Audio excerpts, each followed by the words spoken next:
Hello all. Well, I watched the first two episodes of Daredevil Born Again, one of the only things Marvel are putting out that I'm interested in, and initially I don't know what to think. I mean, it's good, I guess. Probably the best thing from the MCU in a while, but it's far from being great.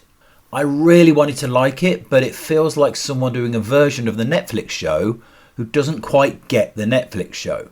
Some of the elements were there, but it was all very shiny rather than gritty. It had that MCU sheen.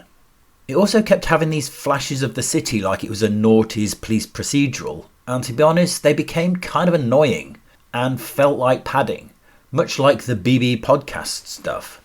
The story was pretty basic and at parts telegraphed, and whilst I wasn't bored exactly, it kind of dragged. It was mostly all set up with very little action. As I watched, I thought they're definitely trying to make a proper TV show, but the balance wasn't right for me. It was also obvious there was a bit of stitching together of the old and the new. I'll do a brief summary of the episodes, though honestly there's not much to say. It starts with a reunion of Matt, Foggy and Karen, and this is great.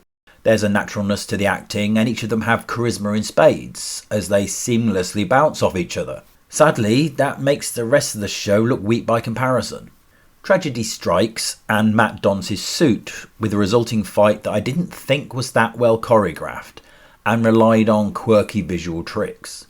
I also don't think the swinging scenes worked, despite wanting him to do that. It felt at odds with the rest of the tone, possibly because there didn't seem to be any actual weight to the CGI Daredevil. Clearly, this first bit was added as the show dropped a gear in tone and class after that. The Kingpin is running for mayor, as after being shot by Echo, he's had an awakening and wants to help the city by running on a ticket of backing law and order and stopping vigilantism. He's become estranged from Vanessa, who is cheating on him, and he knows it, and she was much better at running his criminal empire than he was, because of course she was. Kingpin is also an utter wimp whenever he's around her. Matt has moved out of Hell's Kitchen, has a shinier firm with a new partner, the incredibly bland charisma vacuum that is Kirsten. He briefly meets up with Karen and whines a bit. He goes on an unconvincing date and checks out Kingpin. They have a meeting, which we saw in the trailer, and Kingpin wins the election. End of episode, pretty much. Next episode, a man, Hector, stops an attack on a subway. One of the attackers dies, the other reveals he's a cop. After the arrest, the cops beat Hector at the police station because the dude who died was also a cop, and they believe he is a cop killer. Matt hears it, appoints himself attorney as he knows Hector is innocent but has a secret. Turns out Hector is another vigilante called White Tiger, which is pretty obvious from the first time we see him. Back to that telegraphing. Matt goes on another date. Kingpin seems to want to do the right thing, but slips back into some of his old habits to get what he wants. He's also keeping tabs on the woman Matt is dating and ends up going to her with Vanessa for marriage counselling. Matt is trying to find the man who is being attacked by the two cops. Follows the surviving cop, who is obviously dirty, and is led to the man he's looking for. Quite convenient. He gets there first, somehow, and tells him to run. The cop and another thug arrive, find Matt, beat him to find out where the man is. One of them then pulls a gun to execute Matt.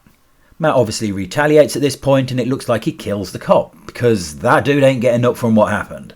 It ends with the writers having painted themselves into a corner.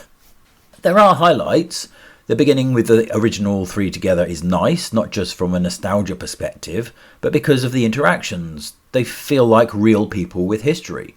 Charlie Cox and Vincent D'Onofrio are great, and their scene together at the diner is electric. The portrayal of the Kingpin, who sincerely wants to help but can't escape his nature as old habits creep back in, is brilliant, though for a show that is so laconic it felt a little rushed. It looks good. The fight at the end of episode 2 is brief but really nice. Michael Gandolfini as Daniel Blake, whilst annoying, is intriguingly off-kilter. Alexia as Vanessa has her moments, but apart from a couple of exceptions, most of the cast are just wallpaper, or worse. It definitely has pretensions to be a proper TV drama, but I think it forgets it's supposed to be a superhero show too. It's just not got the balance right. It did keep me engaged and interested for the most part, but lacks action. It's overly slow paced, the visual style choices were a bit annoying at times, especially the aforementioned flashes of the city, and some of it's quite obvious. Now, I know that's a lot of negatives. but there were enough positives to keep me wanting to watch.